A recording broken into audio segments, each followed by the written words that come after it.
사람입니까? 여러분 어떻게 생각하십니까? 여러분들이 생각할 때 여러분은 과연 내 자신은 옛 사람일까요? 아니면 새 사람이겠습니까? 그런데 대부분 사람들이 기독교인이 되었다고 해서 교회에 좀 다닌다고 해서 스스로 새 사람이 되었다고 착각할 때가 있다는 겁니다. 그런데 사실 큰 하나만 가려도 온갖 별별 짓을 다 하는 것이 바로 사람들입니다. 왜냐하면 우리 인간은 원죄라는 특별한 DNA를 가지고 있기 때문입니다. 그래서 아무리 착하고 선하게 살아도 결국 완벽하게 죄에서 떠나 살 수는 없다는 겁니다. 그렇다면 우리 믿음의 사람들은 어떻습니까? 우리는 과연 여기에서 자유로울 수가 있는 것이겠습니까? 하지만 문제는 그렇지 않다는 것입니다. 그래서 교회 안에서는 거룩하다가도 저 뒤에 있는 문만 열고 나가기만 하면 온갖 제약 가운데 살아가는 우리들의 모습을 볼 때가 참으로 많다는 것입니다. 그렇다면 여러분, 우리는 결국 죄의 노예로밖에 살 수 없는 것이겠습니다. 1992년도에 안종호 씨가 쓴 헐리우드 키드의 생이라는 소설에 보면 주인공 임병석 씨라는 사람이 그 친구 어려서부터 헐리우드 영화에 중독되어 있다는 것입니다. 심지어 고등학교 때에는 휴식 시간 10분 동안 헐리우드 영화 제목을 1000개 이상 거침없이 읊을 정도로 완전히 중독되어 있다는 것입니다. 그런데 그 소설이 영화가 되어서 시상식에서 각본상을 탈 정도로 유명세를 하게 되었던 것입니다. 그런데 얼마 후에 그 시나리오가 수많은 헐리우드 영화를 표절한 것으로 밝혀지게 되었던 것입니다. 그것도 부분 표절이 아니라 전부를 완전하게 표절을 한 것으로 밝혀졌다는 것입니다. 문제는 그 시나리오를 쓴 작가는 양심상 절대 그렇지 않았다는 것입니다. 무슨 말인가 하면 헐리우드 영화에 너무나 몰입되어 있다 보니까 표절하는 것을 인식하지 못한 채 자신도 모르게 자신의 작품에 그 영화들이 그대로 묻어나게 되었던 겁니다. 그런데 문제는 지금의 우리들도 그 시나리오를 쓴 작가처럼 그렇게 세상에 몰입되어 있는지도 모른다는 겁니다. 그래서 모태신앙이라 할지라도 모사와 장로와 근사와 집사가 되어도 세상의 문화, 세상의 간섭, 세상의 생각과 어느 태도, 그리고 세상의 방법대로 세상에서 세상 사람들의 모습으로 교회에서는 한 주간 그냥 잠시 시간을 머무는 정도로, 그래서 그리스도인이 되기는커녕 그 어떤 변화도 거부하고 육신의 정욕을 도모하는 그런 삶, 육신의 욕심에 따라서 썩어가는 구습을 쫓는 내 사람 그대로 살아가고 있지 않냐는 그런 말씀입니다. 그래서 내 생각대로, 내 계획대로, 내 방식대로 내가 내 인생의 주인이 되어서 예수를 믿어도 여전히 내가 나의 주인으로 그렇게 살아가고 있지는 않냐는 그런 말씀입니다. 하지만 여러분, 그렇게 살아가서는 결코 아무 일도 일어나지 않는다는 겁니다. 그날 많은 사람이 나들어 주여 주여 우리가 주의 이름으로 귀신을 쫓아내며 주의 이름으로 금령을 행하지 아니하였나이까 아닙니다. 그때 내가 주에게 이르되 내가 너희를 도무지 알지 못하니 불법을 행하는 자들아 내게서 떠나가라. 여러분 어떻습니까? 내게서 떠나가라니, 다시 말해서 유혹의 욕심을 따라 썩어져가는 구습을 따르는 자는 아무리 교회에 나와도 그는 옛사람을 따르는 사람일 수밖에 없다는 그런 말씀입니다. 그럼 여러분, 우리는 어떻게 해야 하는 것이겠습니까?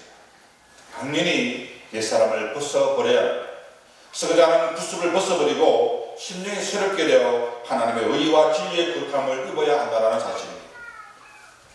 여러분, 전에도 한번 말씀드린 것 같은데 알렉산더 대왕의 재임 당시에 그 휘하의 같은 이름을 가진 알렉산드라는 신하가 있었다고 합니다.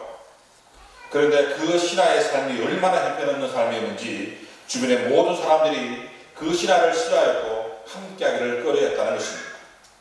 그런데 그 소리가 알렉산더 대왕의 귀에까지 들어가게 되어서 그 신하를 부르게 되었다고 합니다. 그래서 그는 그렇게 이렇게 이야기합니다. 내가 네게 두 가지를 명령하라. 하나는 내 이름을 바꾸든지 아니면 내 삶을 바꾸어라. 여러분 어떻습니까? 이것이 바로 오늘 말씀을 통해 우리에게 하시는 주님의 명령이라는 겁니다. 그리스도인이라는 이름을 바꾸든지 아니면 그리스도인답게 살아가도록 내 삶을 바꾸라고 말합니다.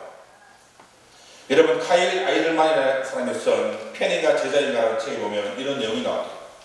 예수님의 제자로 차치하는 사람들은 늙어있지만 예수님과의 관계를 진지하게 돌아보고 나서도 자신있게 제자라고 말할 수 있는 사람들은 많지 않다라고 말합니다.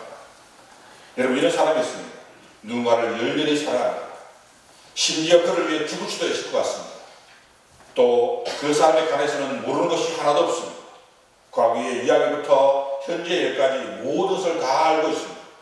그 사람의 생일, 그 사람이 좋아하는 노래, 그 사람이 좋아하는 음식, 그 사람의 사진을 벽에 그려놓고 매일 좋아하고 매일 그 사람만 생각하고 지냅니다.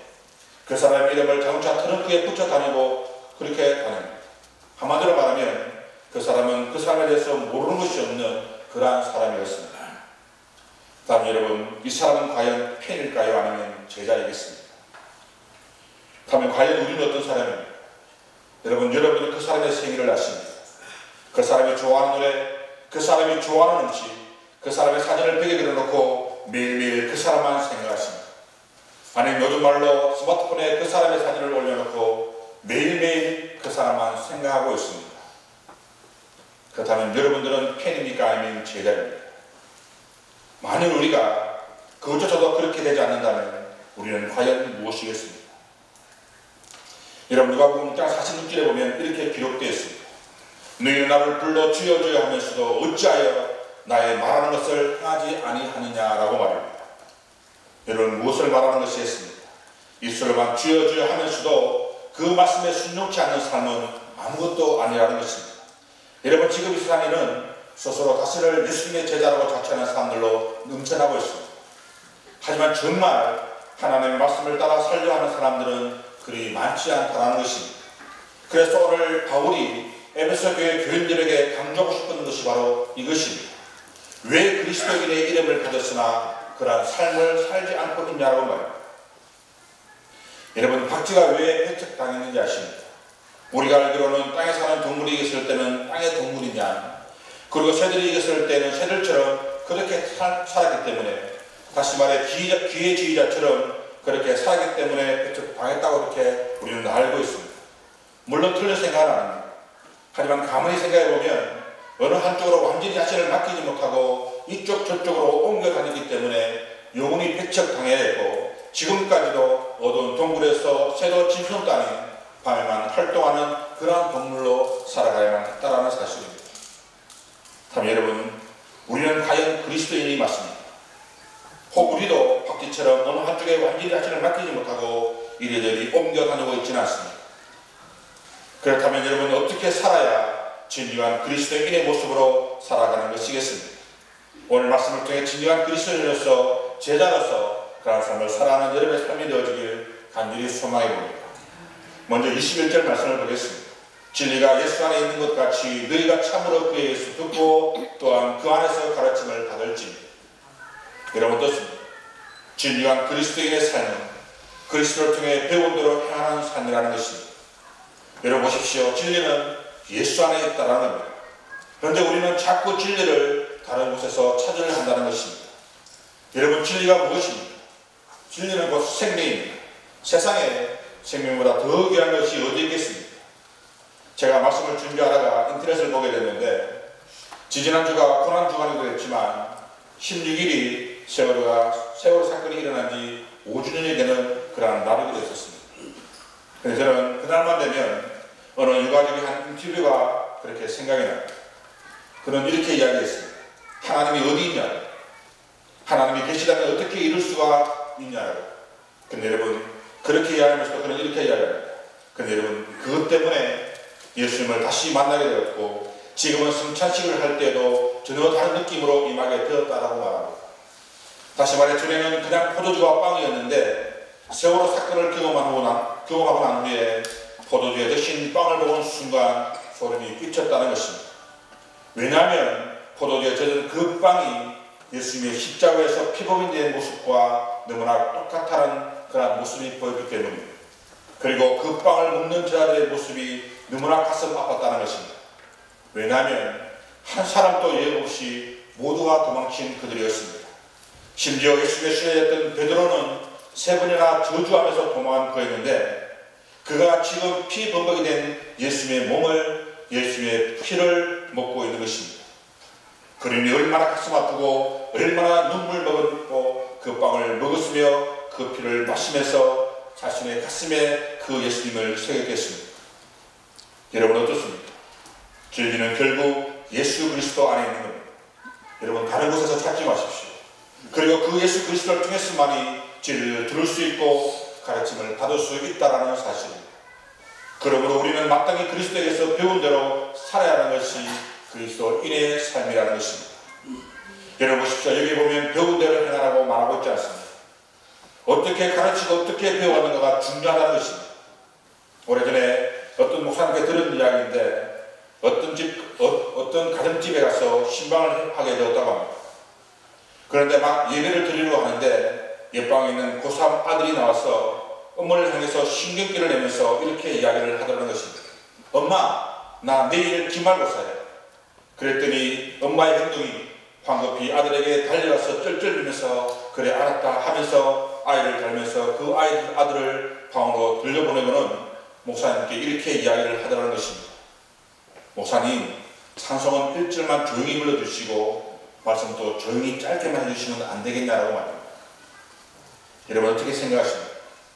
이것이 오늘날 한국교회 그리스도인의 모습이라고 할 수 있다는 것입니다.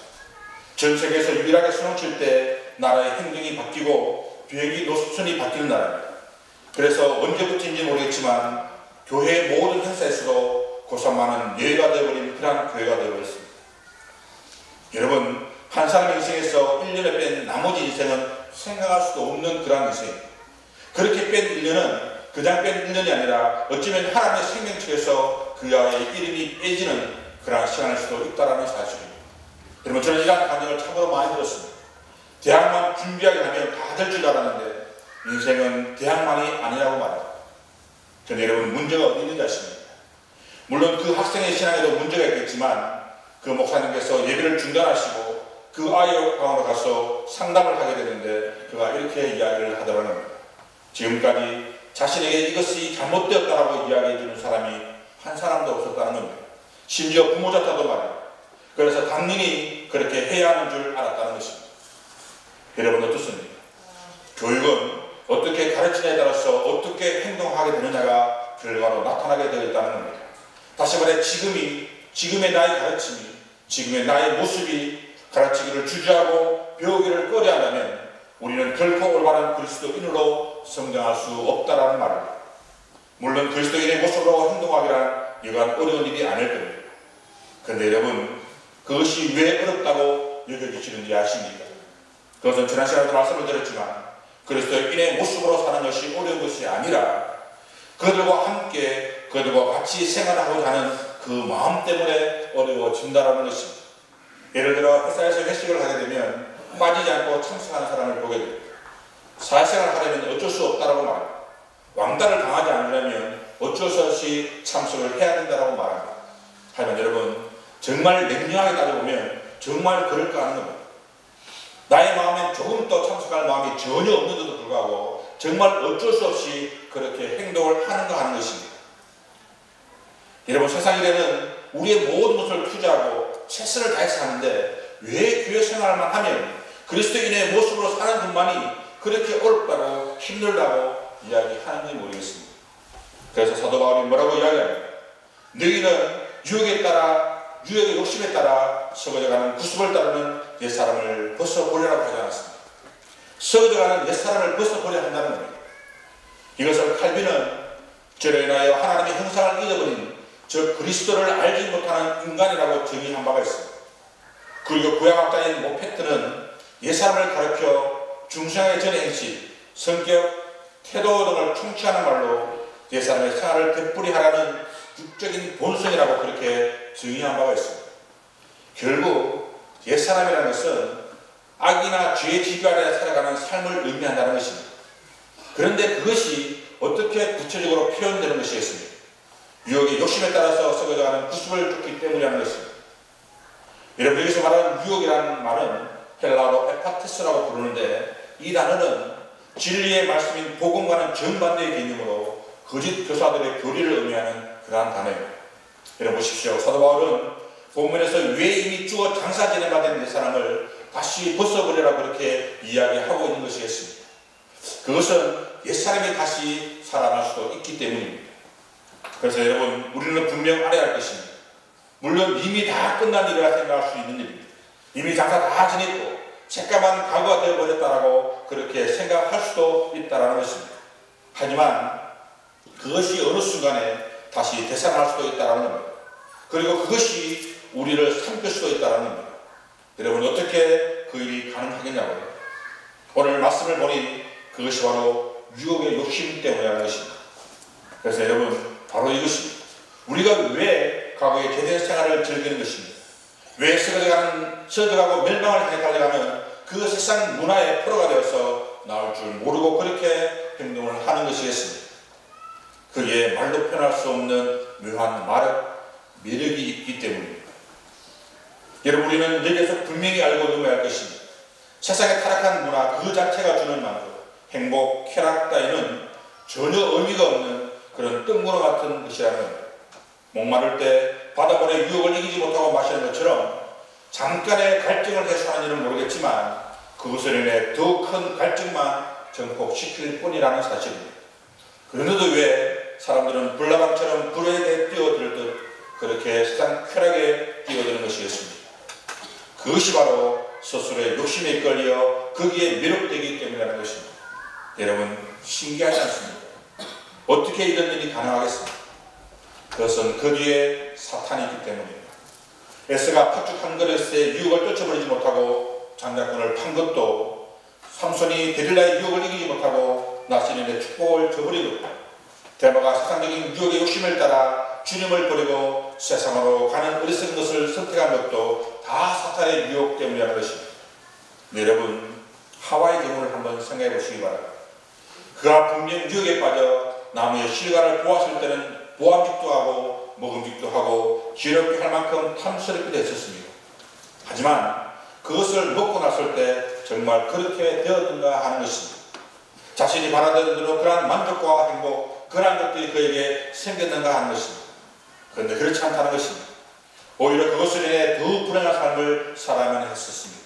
아니 오히려 하나님의 무서운 심판을 받은 그러한 결과만을 초래했을 뿐이라는 사실입니다. 그러면 여러분 썩어져가는 구습을 쫓는 옛사람을 벗어버려야 합니다. 그러기 위해서는 우리 속에 있는 그 유혹의 욕심을 벗어버려야 합니다. 내 마음을 움찔하게 하고 내 마음을 온전히 빼앗아가는 그것, 생각만 해도 가슴이 떨리게 하는 그것으로부터 우리의 삶을 여러분 내려놓아야 합니다. 그렇게 할 때 우리가 진정한 그리스도인으로 설 수 있게 되기 때문입니다. 그런데 사도 바울은 여기에서 한 발짝 더 나아가 그러한 옛사람의 유혹에도 감동하거나 외동조차 하지 않는 단계까지 이르러야 한다고 우리에게 말씀하고 있다는 것입니다. 여러분 그 단계가 어디인지 아십니까? 그것이 바로 새 사람을 입는 단계입니다. 이 3절과 24절 말씀을 보게 되면 오직 너희의 심령이 새롭게 되어 하나님을 따라 의와 진리의 거룩함으로 지으심을 받은 새 사람을 입으라고 말합니다. 여러분 새 사람을 입으셔야 합니다. 다음 여러분 새 사람이라는 것이 무엇이겠습니까? 그것은 말할 것도 없이 그리스도 안에서 새롭게 만들어진 존재로서의 그리스도인을 말하는 겁니다. 다면 이 새 사람의 특징이 어떻게 나타나는 것이겠습니까? 첫째는 심령이 새롭게 되어지는 존재라는 겁니다. 그런데 여기서 말하는 심령이란 사람의 영을 가리키는 것이기도 하지만 여기서는 우리의 생각하고 판단하는 모든 생각의 중심을 가리키는 그러한 말입니다. 다시 말해서 인간이란 하루에 12가지 생각이 12번도 더 떠오르고 또한 바뀌는 것이 사람의 생각입니다. 어떨 때에는 미운 마음이 들다가도 또 어떨 때에는 사랑 마음이 생깁니다. 또 어떨 때는 이렇게 해야겠다는 생각이 들다가도 또 어떨 때는 저렇게 해야 한다는 생각이 든다는 것입니다. 여러분 만약 이렇게 귀할 것처럼 그렇게 생각하고 판단하는데 이러한 마음에 따라서 결정한다면 우리는 과연 어떻게 되겠습니까? 그 사람은 정신분열症을 환자할 수밖에 없는 것입니다. 그런데도 우리는 자꾸 그러한 마음의 결정에 따라서 행동하고 결정을 하려 한다는 것입니다. 하지만 여러분 사람의 생각은 갈대와 같다는 말이 있지 않습니까? 그러므로 흔들리는 우리의 마음이 아니라 하나님의 영광을 위해 모든 사람들을 위하여 아름다움을 연출할 수 있는 새로운 마음가짐을 우리는 가져야 할 것입니다. 물론 쉽지만은 않습니다. 하지만 우리의 마음을 옛사람의 습성에 내버려 두지 아니하고 계속적으로 코람되어 하는 심정으로 우리의 마음을 하나님 앞에 둔다면 분명 새 사람을 입을 수 있다라는 사실입니다. 그리고 두 번째는 하나님을 따라 새롭게 된 존재라는 사실입니다. 여러분, 원래 이 말씀은 창세기에 나오는 표현입니다. 하나님께서 가라사대 우리의 형상을 따라 우리의 모양대로 우리가 사람을 만들고 그로 바다의 고기와 공중의 새와 육축과 온 땅과 땅에 기는 모든 것을 다스리게 하자 하십니다. 여러분, 어떻습니까? 우리는 원래 하나님의 형상에 따라 하나님의 모양대로 지음받은 거룩한 존재였다는 것입니다. 그런데 죄로 인해 그 거룩한 존재로서의 모양과 형상을 우리가 잊어버렸던 것입니다. 그리고 어떻게 되었습니까? 옛사람의 모양, 다시 말해 사탄의 지배하에 사탄의 모양대로 사는 것이 마치 정답인 것처럼 그렇게 살아간다는 것입니다. 네, 여러분, 그 사탄의 모양이라는 것이 과연 무엇이겠습니까? 성경에는 이를 가리켜서 불의, 추악, 탐욕, 살인, 분쟁, 시기, 악독함, 비방, 거짓말, 사기, 불평, 세상의 온갖 세상에서 쓰러진 것을 좋아하고 그것을 추구하고 그것을 얻기 위해 하나님을 버리고 이것을 불행하게 하는 그러한 삶이 바로 그러한 삶이라고 말하고 있다는 겁니다. 그래서 바울은 에베소 교회 성도들에게 이제는 당신들이 그러한 존재가 아니라 그리스도 안에서 새롭게 만들어진 거룩한 하나님의 자녀됨을 강조를 하였던 것입니다. 그리고 우리는 그러한 삶을 살아가야 한다고 말합니다. 그리고 세 번째가 무엇입니까? 바로 의와 진리의 거룩함으로 새롭게 된 존재라는 사실입니다. 다만 여러분, 의와 진리의 거룩함이라는 것이 또 무엇이겠습니까? 그것은 하나님의 형상에 따라 지음받은 우리들이 이 땅에서 어떻게 살아야 할지를 말하는 새 사람의 윤리적인 덕목이라 할 수 있는 것입니다. 의는 모든 삶의 내용에 있어서 올바르고 충성스러운 삶을 표현합니다. 그리고 거룩함이란 세상으로부터 하나님께로 속한 악에 물들지 않는 성결한 삶을 나타내는 그러한 말입니다. 그런데 여기에서 우리가 주의하지 않으면 안 되는 중요한 사실 한 가지가 바로 진리라는 말입니다. 왜냐하면 거룩함이란 아까도 잠시 말씀드린 것처럼 세상으로부터 악에 물들지 않는 성결한 삶이기 때문에 냉정하게 따지고 말하면 기독교에만 존재하는 그런 개념은 아니라는 겁니다. 때문에 사람들 가운데서는 반드시 기독교만을 신봉할 이유가 없다라고 그렇게 주장하는 사람들도 있습니다. 뭐로 가도 서울만 가면 된다는 식으로 말합니다. 하지만 여러분 어떻습니까? 정말 뭐로 가도 서울만 가면 되는 것이겠습니까? 그것이 결코 그렇지 않다는 것입니다. 왜냐하면 우리가 도달해야 할 거룩이 세상에서 말하는 그런 단순한 의와 거룩이 아니기 때문입니다. 왜냐하면 그 사이에 진리가 포함되어 있습니다. 여러분, 이 진리가 바로 생명이고 이 진리가 바로 예수 그리스도이시기 때문입니다. 다시 말해서 우리가 아무리 의와 거룩이 있다 할지라도 주님의 십자가 사랑이 없으면 아무것도 아니라는 겁니다. 그러므로 우리는 의와 거룩을 취하되 결코 잊지 말아야 할 것은 바로 예수 그리스도 안에서 그 모든 것이 취해져야 한다는 사실입니다. 그것이 바로 그리스도인으로서 우리가 살아가야 할 진리의 길입니다. 사랑하는 여러분, 양금통목이라는 말이 있습니다. 이 말은 현명한 새는 좋은 나무를 가려서 둥지를 튼다는 뜻입니다. 다시 말하면 현명한 사람은 자기의 재능을 키워줄 훌륭한 사람을 가려서 섬긴다라는 그런 뜻을 가진 단어입니다. 그럼 여러분들은 어떤 나무에 둥지를 틀기를 원하십니까? 사도 바울은 쓰고자 구석, 다시 말해서 자신의 욕심에 따라 행하는 옛 사람을 벗어버리고 의와 진리의 거룩함을 입은 새 사람을 입으라고 권고하고 있습니다. 그러면 여러분, 이 변화의 스펙트럼을 한번 보십시오. 이것이 어떻게 가능하겠습니까? 인간의 노력, 인간의 학문, 아니면 철학, 여러분 그 어떤 것도 아닌 오직 주님뿐입니다. 아프리카의 위대한 선교사였던 리빙스턴이 이런 말을 했습니다. 하나님은 단 한 분의 아들을 가지셨다. 그분은 선교사였으며 또한 의사이셨다. 여러분 어떻게 생각하십니까? 그분이 이 땅에서 유일하게 존재하는 인생의 대의사이십니다. 단지 세상의 변화만을 위해 여자들은 수천만 원의 돈을 들여서 얼굴을 고치고 몸을 고치지만 그것은 잠깐 이 땅에 누릴 옛사람에 불과하다는 사실입니다. 그러나 우리 주님은 우리 인간의 영혼을 고칩니다. 설교자는 구속을 쫓는 옛사람을 고치신다는 사실입니다. 그러면 우리는 어떻게 해야 하는 것이겠습니까? 그냥 교회 다니는 것으로 내가 지금 예수 믿고 있다는 그 자체만으로 만족하며 살아가야 하는 것이겠습니까? 그렇지 않습니다. 여러분, 천국은 침노하는 자리에서 열린다는 말이 있습니다. 말씀이 있습니다. 다시 말해 보다 적극적으로 주님 앞에 있는 수술대에 자신의 몸을 누이셔야 한다는 겁니다. 그리고 모든 것을 주님께 맡기시는 여러분이 되시길 바랍니다. 그러면 세상에서 감당하지 못하는 멋진 새 사람이 될 수 있을 것입니다. 네, 여러분 놀란 것은 그 수술비는 공짜입니다. 하지만 단지 그냥 믿는 믿음으로는 그 수술대에 누울 수가 없습니다. 그럼 여러분 오늘 하루의 삶 가운데서도 보다 적극적으로 의와 진리의 거룩한 옷을 입고 세상을 변화시키는 참된 그리스도인의 모습으로 살아가는 여러분의 삶들이 다 되어지길 간절히 소망합니다. 기도하시겠습니다.